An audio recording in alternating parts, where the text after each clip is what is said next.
Hey, everybody, hit the record. Thank you. Thank you, guys. So, we're going to go ahead and get started. Crucial conversation, unlocking your success is the actual main topic and title.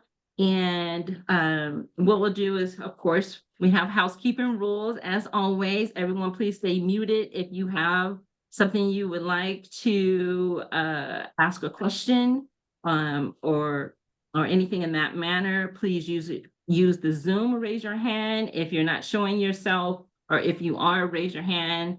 It would be great to have a full screen of people to see. I know it's Zoom. We all know what you guys look like. So it's okay to show yourself right now if you would like. It would be nice. And you could either use the raise your hand button. It'd be that great. So first of all, let's get started. So we have Joe Finling from the Moreland office. Raise your hand, Joe. Whoop, whoop. Welcome, Joe. And we have Suzanne, also from the Moreland office. Thank you, Suzanne. And we have Amelie, MLK. And I always want to make sure I say that right. And we thank you. And we have Jeff Hafen. Hello, all. From the MLK office as well. So as you guys all know, I like to, I'm a little silly every once in a while. So I like to have fun icebreakers. So let's see who's going to get the first one here. Okay. So just because I was just talking about food, Jeff Capen, what is your favorite sandwich and why? My favorite sandwich. Well, so I'm sad to say that my favorite sandwich was, I think it was called the Ocotillo sandwich, and it was at a little place in Seaside where we have a beach house with some friends. And unfortunately, they changed ownership, and this sandwich is no longer available to me. So, What's on that sandwich? What's on that sandwich? well, it is despite being Jewish, it is a pork sandwich, unfortunately. Um, and I can't tell you everything else that's on it, but it was introduced to me by one of my partners, and I never looked back. It was fantastic. So I love that sandwich, but if it weren't for that sandwich, I would then go with the pastrami and Swiss on rye with yellow mustard only. All right. So anybody want to ever get Jeff something now? You guys know his sandwich stick. So there you go. And then let's talk. Okay, so Amelie, if you were your own late night talk show, who would you invite and who would be your first guest? That is quite a question. Are they like a famous person or who am Anyone. I bringing along? Yes, who? Well, I see Dustin's on the call here, and we have some early morning ridiculous banter at the gym, so he could come. Okay, so look at you, Dustin. You are famous. Go, Dustin. It's pretty ridiculous, so. That is. So Joe Finland, this one's for you. Oh. What sport would you compete in if you were in the Olympics? Yeah. I like the sandwich question better. Man, Jeff, I want to go first next time. I like your question better. I want to trade with Emily. It's not too late. What sport would I compete in? I don't know. I guess. I mean, like as a younger man, maybe soccer or anytime. European football. Okay. Okay. I can do that. Okay. All right. So Suzanne, here you go. If you had a time machine, would you go back in time or into the future? Well, that's a really good question. I'd probably go back in time because I would just say my life just keeps getting better. So I know it would be, like just seeing my children when they were little again would be a huge, huge high. Awesome. That's a good one. I like that. Good job. Good job, you guys. Thank you. Thank you for playing along. So I appreciate that. So thank you. So here we go. We're gonna get started now with the crucial conversations in 2024. And our first question we're going to do is, how do you approach, and this is for anyone that wants to answer, how do you approach pricing discussions with sellers during a listing appointment? And what factors do you consider when determining the listing price? Anyone? Well, I'll take a Go stab ahead. at this. Okay. So I I like to start with obviously a comprehensive, comp sect that we can start with. And in looking at that comp sect, I always tell people, listen, as you probably have heard, we have very little inventory. And while this analysis is, geared at helping you to establish a price, what I want you to understand is that, comparables don't tell the whole story. And so we oftentimes will have buyers looking in your neighborhood, but casting a much wider net, of course, than just your neighborhood and or other areas of town. And so this is the starting point. This is what we have to work with and what appraisers will be looking at. But know that my collective knowledge of the market as a whole is also being taken into account in my deriving an actual recommendation for you. So I kind of start with that. I then go through fairly meticulously my analysis, and I have taken notes on every property. I don't hand over a report and just say these are the comps. I actually walk through every single property that I am comping their home with, and I explain why I think their home is either more valuable or less valuable in a diplomatic way, of course. And my goal in taking this, step, and it takes me a long time to obviously do this, as you might imagine, but my goal is to really help the client to see why their home is worth some amount. And so I usually give a range when I'm talking about that so that we can then discuss strategy. And strategy could, of course, be we're going to price at a certain price point so that we encourage competition. Or in the case of a property that may have some limitations, maybe on a busy street, maybe next to commercial, et cetera, pricing it such that competition is the driver may not actually be the best strategy. And then beyond that, of course, there's the client's, aversion to risk, what they feel is the right strategy, becomes a part of that conversation. And so then we, arrive at some options, and usually those options entail pricing a property in an as-is state. And then, of course, fixing the property up with, a number of different possibilities that would then give them a higher, price to strive for. So that's Okay. kind of how I start the conversation. Okay. So if everybody didn't hear the takeaway, which I mean, there was a lot, so that was good. And there was a lot of good nuggets in there. And the one thing that stood out for me is taking the time to go and look at the properties, actually physically going in and looking and knowing for those comps. I think that is really definitely a good point, because I don't think a lot of people do that because of the time that it takes for it as well. That you're Well, gonna let me clarify, Desiree. I don't actually go into the properties. Okay. I look through every property online and I take notes for each of the comps. That Got it. way, I'm actually walking through the comps with the client one by one, as opposed to just giving them a report and saying, these are the comps. And that Okay. helps me to then put the seller in a place where they can actually understand why I'm talking about a certain price range. And any conversations they've had about, with a neighbor, with a friend, in looking at Zillow or Redfin, et cetera, are really kind of no longer part of our conversation. Okay. Okay. Anybody else have anything else they want to add to that, or anything different they do?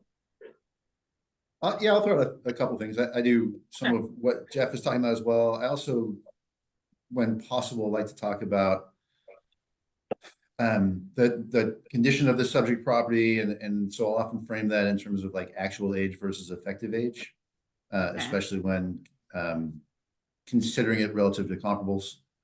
And then I generally do kind of a two-stage market analysis. So recognizing that it's typically going to be like at least a couple weeks between when that listing presentation is done and when it would actually go live. I include in my listing agreement that I do a final market analysis revision. And for that, like that's when I'm doing actual drive-bys and maybe getting into, active listings to get that first person look. So, I let them know I'll do a final market analysis revision, and also that if we don't agree on any, change, then the agreed upon price in the listing agreement is how the property will go live. Okay. Okay. I think that those are definitely some good things. So, right now, with the upcoming requirement on the buyer representation agreement, basically, and that's been a big topic. What do you feel that the best ways to approach the document? So the new buyer representation I shouldn't say new because it's not new. It's been out there, but there's been some updates and some changes. Document with your buyer. Like, how's those conversations gonna Amelie, you want to take that? Because I know you're in Washington as well, correct? Yeah, but I was thinking we could, I was gonna also mention it on the seller side, because Okay. I was telling Joe, I'm definitely more seller heavy right now, but on the seller side, I tell everyone the same thing that I do with buyers, that you can list your property at a 0% commission now. You do not need to pay a commission. But just to be clear, all of these comparables that they were just talking about, I show them they're all paying a buyer's agent commission. And if you don't, your home is 2.5 or 2.25% more expensive. It's harder for us to market, and it's not going to be as desirable. And I've had no pushback. They're like, why would I not do that? Literally Right. not. Good. So it hasn't So been. is that across the board for everyone that has had that conversation with their sellers? Yeah, absolutely. I Good. think you have to take in mind, you have to ask a lot of questions up front, whether you're talking to the seller or the buyer, and you need to be able to identify what makes you valuable to the process. And I think that happens by asking a lot of questions. I think you can't just dive in and start talking about commission until you find out what are your seller's goals, what are your buyer's goals. And all of these decisions come down to lifestyle. And if you have a seller who locates a house that they want to buy, well, then clearly commission's going to come into play, because how are you going to attract good buyers with buyer's agents if you don't offer a solid commission? Yeah, Okay. and that's the same on the buyer side. It's a buyer consultation if you're running through everything and showing your value, and then get to the part about I just had one this week, and it was like no big deal. I was like, this is a buyer agent agreement, and this is what I'll do for you. And they're like, of course. This looks just like the listing agreement we signed with our agent in Portland when we sold our house. And I was like, yeah, exactly. So Yeah. it's just So about. no, I'm sorry. I didn't mean to cut you off. No, it's just you can't just throw it at them. Like, definitely having that full professional consultation is more important than ever. So do you feel, because you stated that, so timing is a lot, is basically like when you have that initial consultation. So what if you met the person like at the open house, and then the next day they're like ready to go and just look? Like sometimes that happens, especially with newer agents. And then that consultation, do you ever take it where you don't do the consultation first, like right away, and you're out and you're looking? How Yeah, does I've that had a work? I've had a couple of those recently because they're working with a Portland agent and they're like, oh, I want to see this house in Vancouver. And the Portland agent's like, well, that's a whole nother state. I'm not licensed there. So they pitch them over to me and they say, oh, of course, I'll want to explain the process to you and everything. It's a little different here. But, and just to be clear, and kind of explain the difference. And I'm saying, of course, I want to show you this home and but I want to stay compliant. So I will ask that we sign a non-exclusive agreement just to see this home so that we're all compliant and good. And again, they're paying a commission on this home. So if this is a one and done thing, this is not a big deal. But if this is not your home, then I would like to sit down and have a consultation with you and have an exclusive agreement.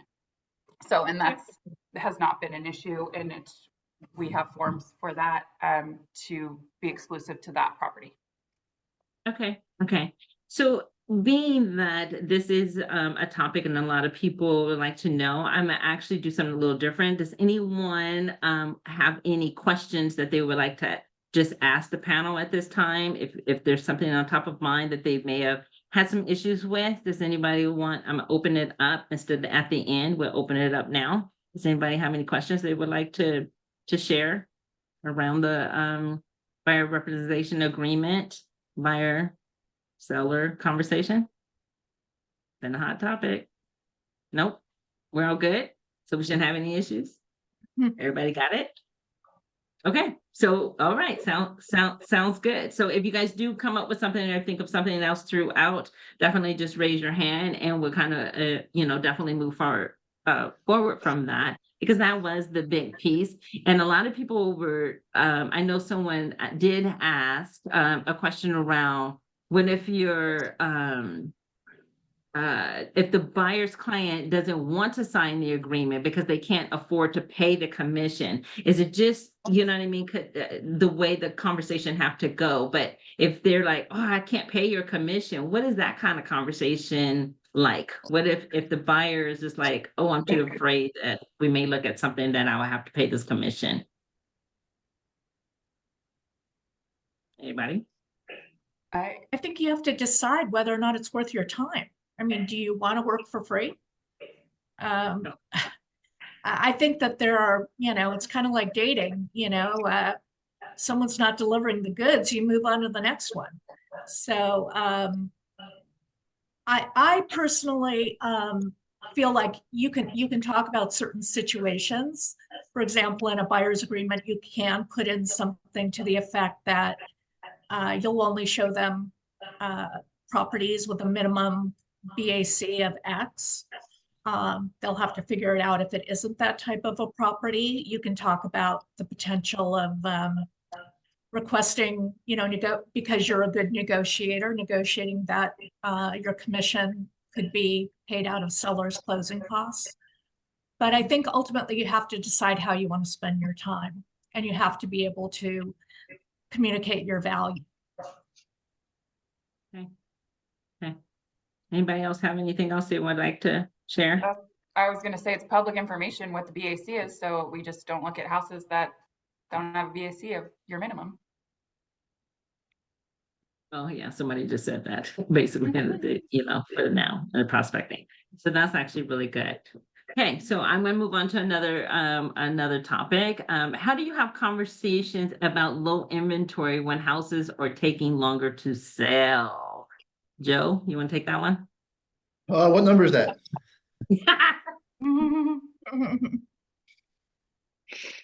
No, really, I made notes by the numbers. Number 6. Oh, I didn't know. Number It's number 6. 6. Thank Yes. you. Let's see. Sales and pricing. I think it's similar to what Jeff was saying. There's a narrative that's created from the comparables you do choose, and there are adjustments, relative to those comparables. I don't like to make adjustments as like an appraiser would, like by the thousands or $10,000 or whatever. But talking about from the comparables, what seems like it is below the market value of the subject property, what seems consistent with, and what seems like it's above, and being able to support that, with rationale. And then, of course, there's a lot of other data you can pull in, trend graphics, even the RMLS, market action to discuss things like seasonality, mortgage rates, which are a driver of cost of ownership, and it's going to then factor ultimately in pricing if there's been a significant shift between where they were, relative to a comparable sale and where they're at today. With respect to the home sitting longer, I think that's getting into kind of the nature of an elevated mortgage rate environment where that creates an inhibitor for both sellers and buyers, or both potential sellers, someone who might have a change in their life that would predicate a move, but is deciding to stay in their existing house because of their low mortgage rate. And so you've got a disincentive for more inventory among potential sellers. And then you've also got a degree of a disincentive to purchase among a lot of potential buyers. And so what that nets to isn't surplus, but also not lower days on market. And so, I mean, I think those are concepts that are pretty accessible.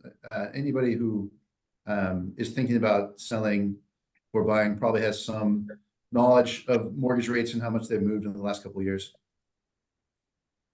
Yeah, definitely. Would anybody like to piggyback or make any other processes on that one? Desiree, Oh, Go ahead. Go ahead, Meg. so I just want to, if I may, back up. Actually, somebody else had a question. I wanted to back up to the previous question because I had a comment. But if the other person then wanted to ask something is relative to this question, then I'm happy to wait. No, go ahead. You're fine. So back to, I can't even remember who said it, but if the BIC is not listed or it's at 0, the speaker had said that we just won't show that house to the buyer. And I just feel that is sort of a disservice to that buyer. And likely, if you continue to come up against that, a reason why a buyer might walk away from you. And so is it not to our advantage to speak to our client about, we can negotiate that within our offer should we decide to make an offer on this house that has BAC at 0? Because it's like negotiating on a new roof or any sort of other concessions that might come up. But I feel like the buyer could potentially get, I don't know what the landscape's going to look like in a few months, but it could change. Right now, I'm not seeing much below 2.5 as a BAC, but that landscape might change quickly. I don't know. So I don't know. I just feel like it's a disservice to them to not show them It's not everything. it's not a point of not showing it. It's just that you're not going to write an offer on it. They can see it. They can call the listing broker. But the thing is, if you know you're not going to get paid on it, I think that's the importance of having this upfront conversation about your compensation and your value. So I agree with you. Right now, it's not an issue because we're seeing, 2.25, but I've seen commissions for $1,000. And you have to decide whether or not that buyer is worth it to you. Well, I said that, and that's also because you're having that conversation up front, and in the form that we have in Washington, which I'm at, it's a Windermere form, it's in the buyer agent agreement form. So you say, you could have an agreement with them that says they don't want to see, if they can't afford it, there is a part of the form that says, we have an agreement, we will not go look at anything less than X amount. So it's all done up front. And I mean, I've had clients bring it to my attention. They're like, oh, this I noticed the BAC was low on this one, and hadn't even noticed yet, but it's in the form. It says you can literally have an agreement with someone that you will not show them. They don't want to see anything less than 2 or whatever Is you it fill just, in. and just to clarify, that is the way it's set up in Washington, basically, is what you're saying Yeah. for right now. So that is, it hasn't been adopted in that way or that form here 100%. Right. And again, I think that upfront is the important part, right? Is having those upfront conversations and kind of knowing where they are, and understanding and listening to them at the same time. Jeff, do you have something you wanted to share? Yeah, I'm sorry, were you calling on me? Yes. Okay, so I was just going to share about, the general conversations about low inventory that I'm having today versus what I have had in the past, which are changing pretty dramatically. And so today I reflect on the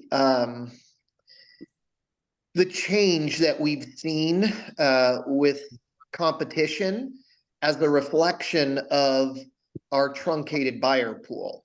We can no longer rely on the same kind of outcomes, even with competition, that we did 2 years ago. And so when you use competition as a strategy, it's important to really qualify what that means for for a seller. And in some cases, I am actually and I never did this 2 years ago when things were hot and heavy. There is no way that I would have guided a client away from utilizing competition. It just was an amazing tool to truly maximize the return on investment. There was just no two ways about it. Today, however, I am still getting competition. I mean, the last property I sold this past weekend sold with competition, but it sold with 3 offers, and it did sell $50,000 over asking. So, I mean, that was an amazing outcome on a $525,000 property. But there was a discussion with the client about the fact that because of the location, because of the neighbors, that would truncate our buyer pool further than it would have, 2 years ago. And so I want to kind of set these expectations so that, when a client thinks, they're going to get $100,000 above asking price on, and it's all relative, but let's just call it this particular example. I have to let them know, hey, listen, that even in the day was an extreme example of competition. And today, that kind of an extreme is less possible. Doesn't mean it can't happen, but it's less possible and probable.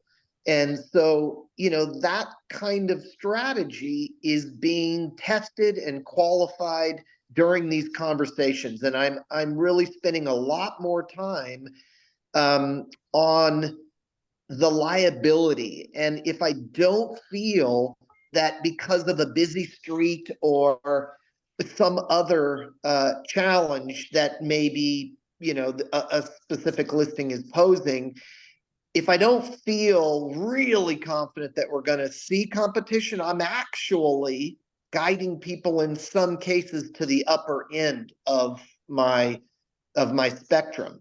And for example, on a busy street, I know that that's going to be a problem. I've watched, over the past year, properties that were compromised in some way sit versus, the buyer pool that we do have active is going after really the creme of, the crop. And so I know that we're going to have a little bit of a problem. I don't want to undersell or undershoot the market by trying to create competition when I may not see it. And so, I'm having that conversation, and it's just a much more intentional conversation than I've ever had. I like that. I think that's good, and I think you're right that those conversations are actually happening the way where we are right now, the Portland market. And speaking on the market, how do you focus on the Portland market when clients are being influenced by the national news? Like, are people bringing those things up? Are you guys hearing that? Suzanne, you're shaking your head. You want to unmute and talk about it? Yeah, I mean, I think there's no avoiding it, but I also will remind people that I'm in Portland every day, and I haven't gotten robbed or attacked at this point, but who knows what could happen tomorrow. But that said, I mean, I think that you have to focus back to local markets, local neighborhoods. Most people are not looking to buy a house on the side of a freeway. So I would just say that, it's things have changed. We have seen a lot of people decide to move out of Multnomah County for a variety of reasons, but we also see a huge influx of people dying to get in here every single day. And it's because it's a great city to live in. We've got great weather. We have, with climate change, my goodness, we have water. How lucky are we? I think, you have to kind of break it down for people, but it should be a fairly easy conversation. So in that, oh, go ahead, Jeff. I was just going to say that, going back to some of what Suzanne said earlier, I ask a lot of questions, about what people are hearing. Whenever that kind of thing comes up, I'd like to know, tell me what you're hearing so that I can better answer, this question. I'm curious about where the information's coming from, and that will enable me to help you to qualify to some degree, because we can look at national numbers, and then we can talk about how different Portland is specifically to those national numbers. But really what we're talking about is more of a neighborhood focus, and we can qualify further neighborhood to neighborhood, how much inventory we have in a given, area, which is not even on a metro level. And there's great differences in where some property is located, and how that can affect value. Okay. Anybody else want to add in? We're good with that one? Questions are like super important. Like, that is so important. No, I like that. It's a ninja. Well, if anybody's been a ninja, they always say ask the question back as well. Like, what is framing? So it can narrow down. Yeah. Oh, I'm sorry. I think my system froze for a moment. What's framing a person's mind? Yeah. Am I frozen? Can you guys see me? Mm-hmm. Yeah. Oh, okay. Okay. Because it was going back and forth. I think we were talking at the same time, Jeff. I'm sorry about that. Yeah, I think that's really a good thing. I know in Ninja that they've made mention and talk about when people say, "Oh, how's the market?" You want to hone in even a little, like, well, what part of the market are you talking about? And so, Jeff, to your point, it is, well, what are you hearing? So when you ask that question back, you are able to then really connect and answer their question. Like you said, then you can kind of give them a comparison from what the national news is actually speaking on to where we are here and what neighborhood, and narrow it down, right? So I thought that was that's really a good way of looking at it. So there's another question around what is the best ways to have conversations with your clients that would like to be. Well, this is a question that kind of came up. Sorry. What's the best way to have a conversation with a client that you would like to part ways with? That question came up, and I've never had that actually happen. So has anybody parted ways, and what is that conversation that they would like to share? Like you're in between? How does it work? Go ahead, Suzanne. I just send an I email. think, I've done it a few times and it's just an email, not a conversation. So you email it. Suzanne, what do you have? I'm sorry. well, I think, again, this is something to bring up at the very beginning when you're meeting with someone, to kind of avoid it down the road, but at least you've laid the groundwork that, it may be that, will be a match. And, I usually say, it's a very intimate relationship you have with a buyer or a seller. You are on their speed dial for the next, 6 weeks to 6 months trying to find them a home, or when you're actually in the middle of a transaction. So it's really important that the communication is good. And if at some point we need to do check-ins, just like any good relationship. And if things aren't working, then have that conversation that, I don't think I can really serve you the way you need to be looked after, and I would love to refer you to another agent. Okay. It doesn't have to Okay. get personal. Right. So Emily, you may mention that you usually just doing an email. Yeah, I've just said I don't think this is working. And I mean, it's pretty obvious when it's not. There are always red flags. So I learned to listen to the red flags. Okay. Okay. So go ahead, Jeff. Just one other important thing, I think, and just I have had to have this conversation a couple times over the last 25 years. It hasn't been a lot, but there have been, those that we just didn't see eye to eye, and I boiled it down to a health issue. This is not a healthy thing for me. This is not a healthy thing for you, and I think that the best thing we can do, is to part ways and agree that, we can agree to disagree. And it has, I mean, in one case, a client wouldn't let me let go, and that was really uncomfortable.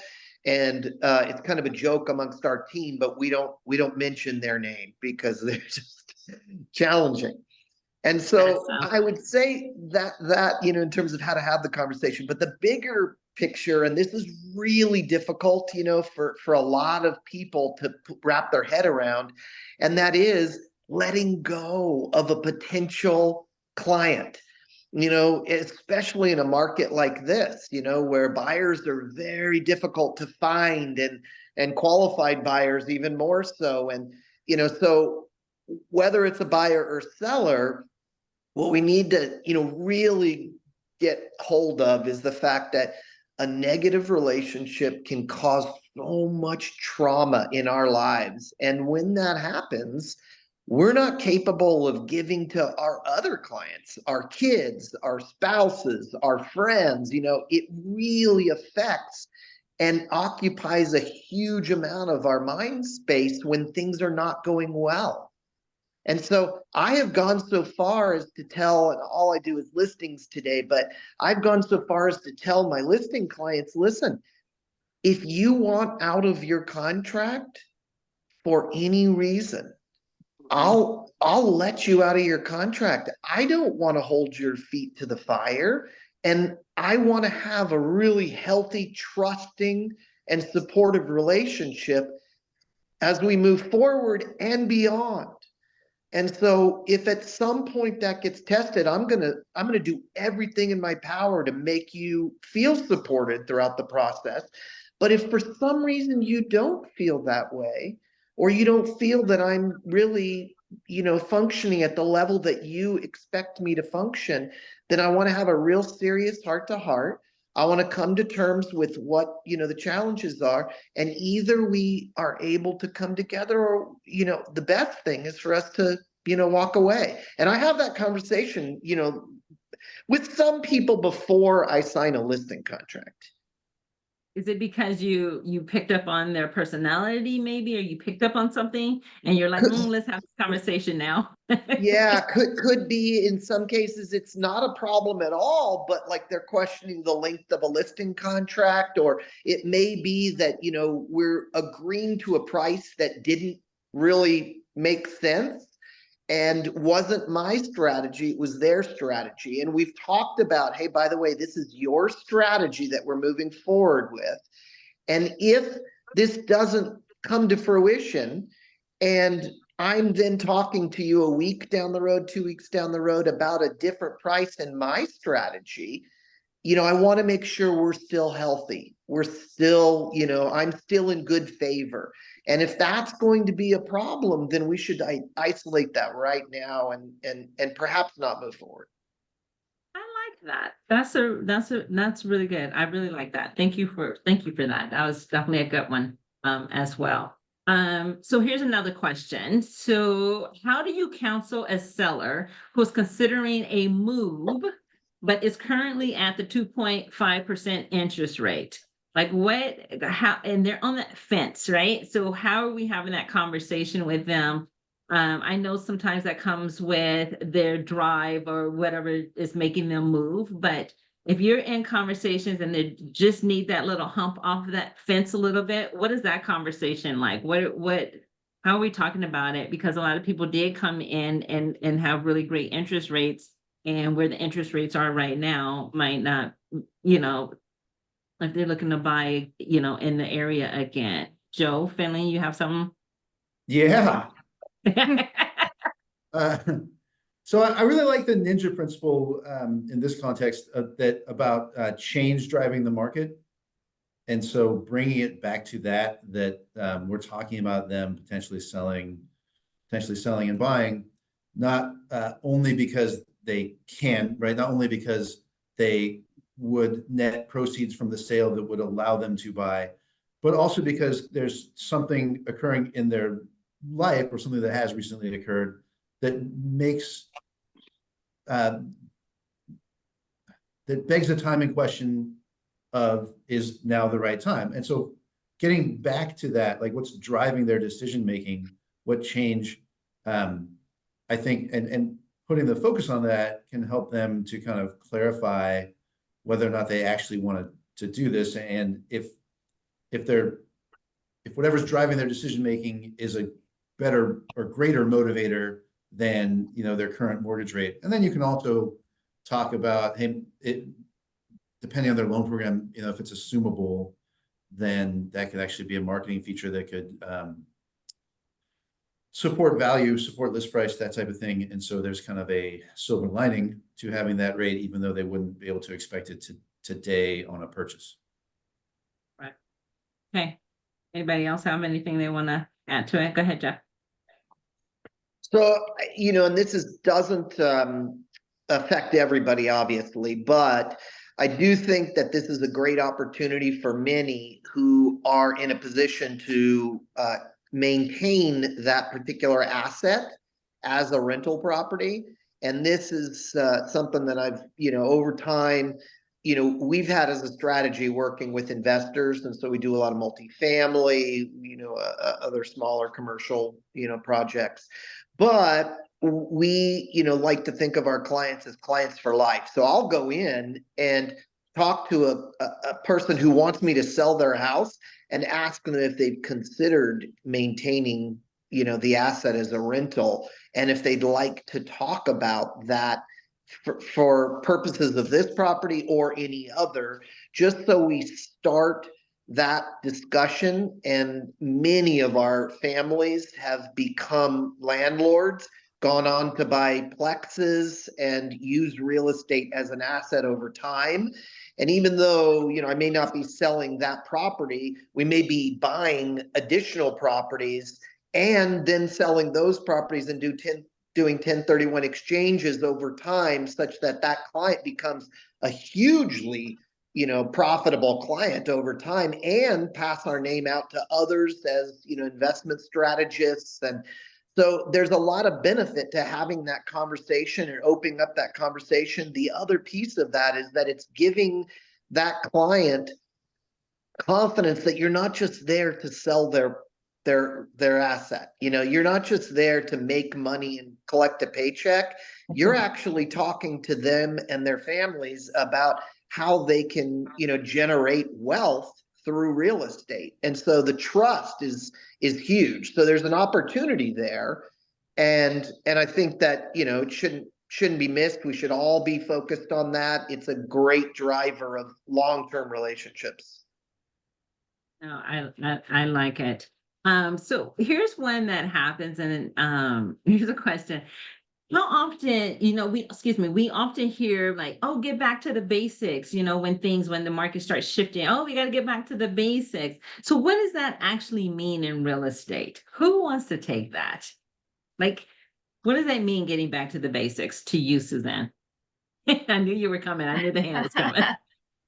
Well, I think a lot of people know that I'm very pro ninja. And I think anyone who's new to the business would certainly benefit from going to an installation and just kind of getting the basics down, because it doesn't just make you a good realtor. It creates relationships that will, I believe, last a lifetime.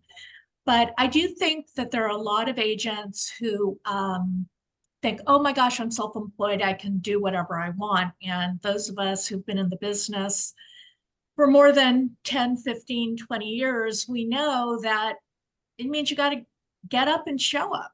You've got to make the phone calls. You should be going on brokers tour and establishing relationships with other realtors, so that when your offer is sent over or when an offer comes in, you have that, you know exactly who you're dealing with on the other side. And I would also say writing personal notes, huge.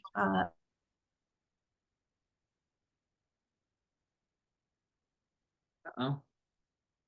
Uh-oh, no, I froze.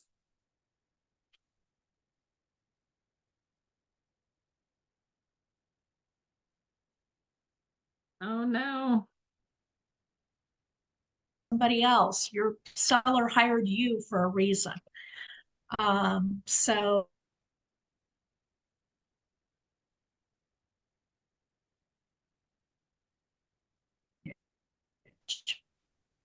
Okay. Can you guys hear me? Oh, I froze. Okay, there we go. Okay. I said I had an unstable internet. I'm in the office at MOK, so I don't know. So Suzanne, I didn't hear all that. Amelie, do you have anything, getting back to the basics? Sister. With Buffini. So those systems, organizing your CRM, open houses. I also felt like I started my business with open houses and just doing them consistently, and then going through just seeing houses, just so you know the inventory. Yeah, I think that is good. Anybody else? Jeff, what is going back to the basics for you? Well, Keep so I'm a Buffini, guy from long ago. I haven't participated in the events and or coaching in the last 15 years, but ultimately every single thing that we learned from Buffini is baked into our DNA.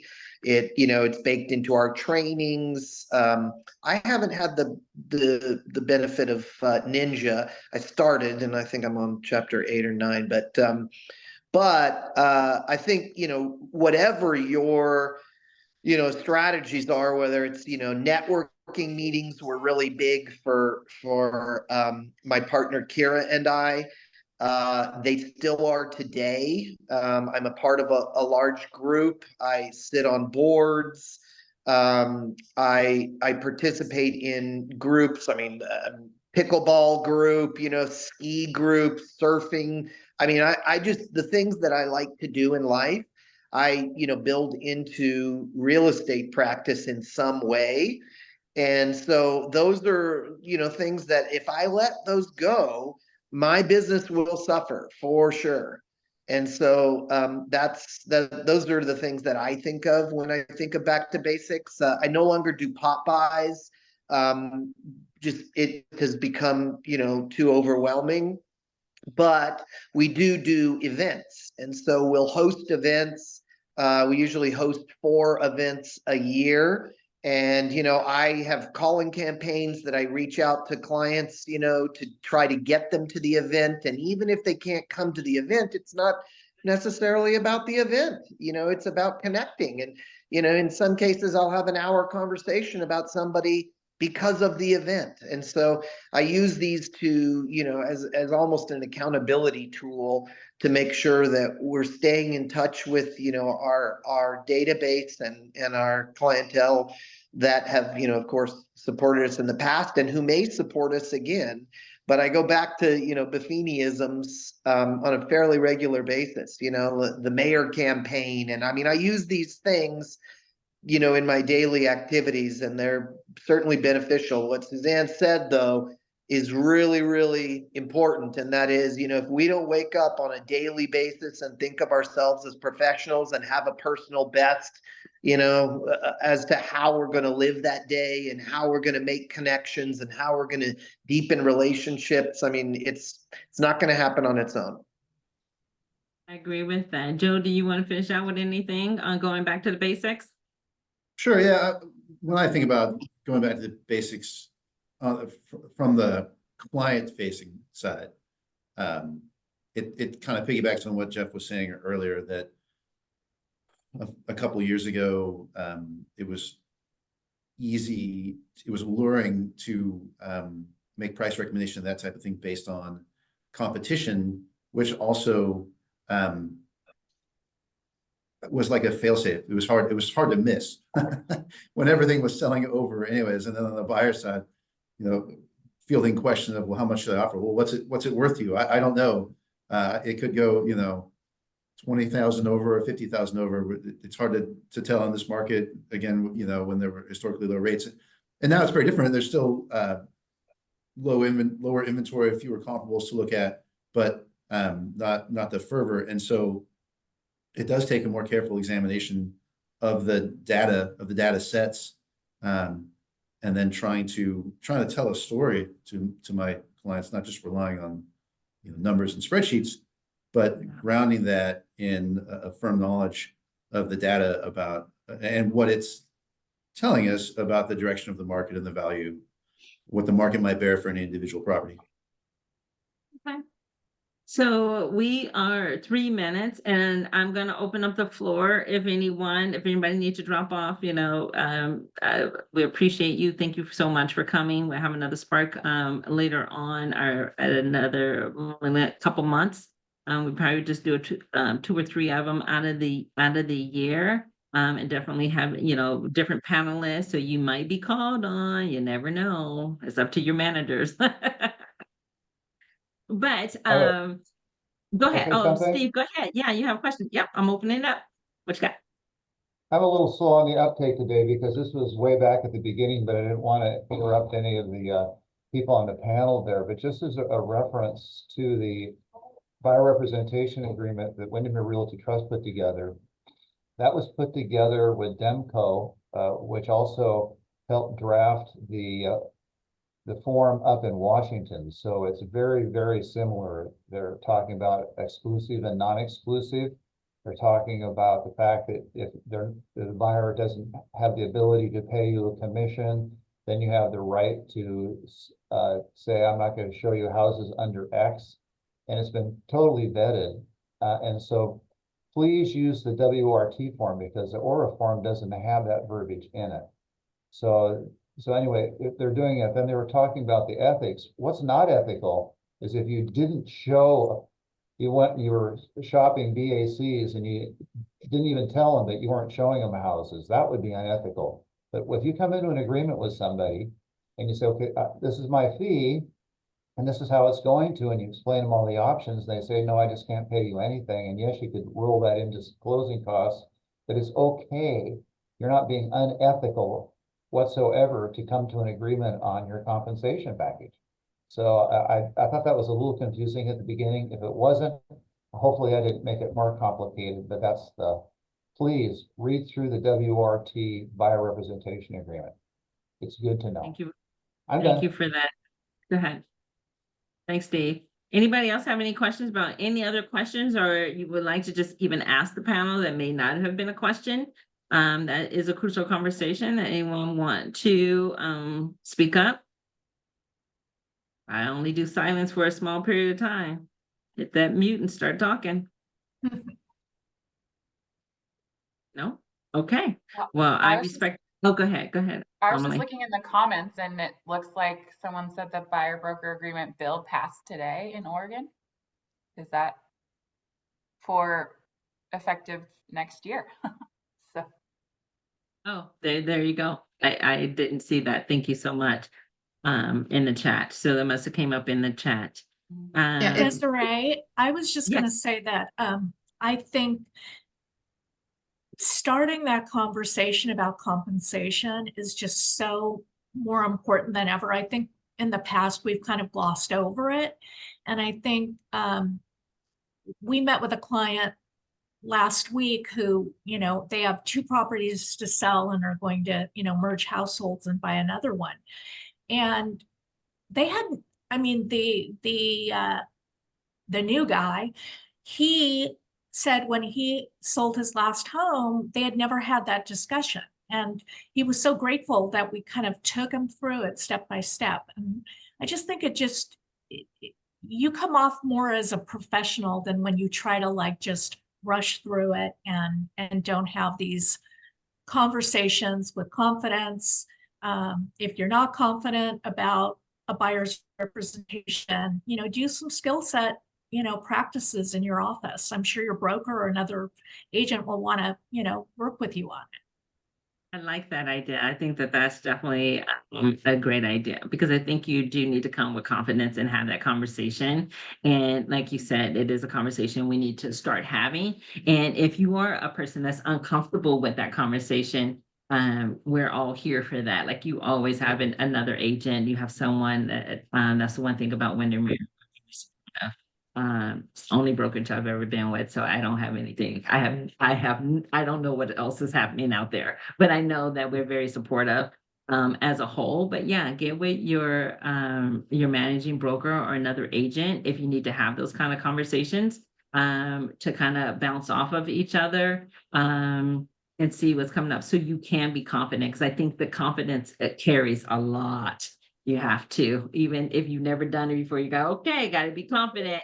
Get in gear, let's go, right? Like you have to pump yourself up however you need to pump yourself up to have that confidence level. But it is 1:02. I am going to end the spark if no one have anything else. One, I want to say thank you to Suzanne, Joe, Emily, and Jeff for taking the time out and speaking to all. Thank you, managers, for at least listing their names and giving them to me. And thank them for saying yes. And I didn't have to go out and hunt around. So you made my job even easier. So I appreciate you all. Thank you guys. You guys have a wonderful, wonderful day. And I hope you guys were able to take something away from some of these conversations we need to have in the future, and go out there with confidence. I love that, Suzanne. Have a good one, you guys. Thank you so much. Thank you. Bye all. Bye.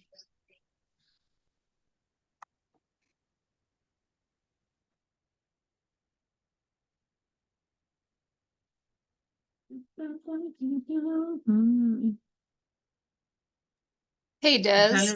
Do I have to stop? Do I stop oh wait, I have to stop the recording.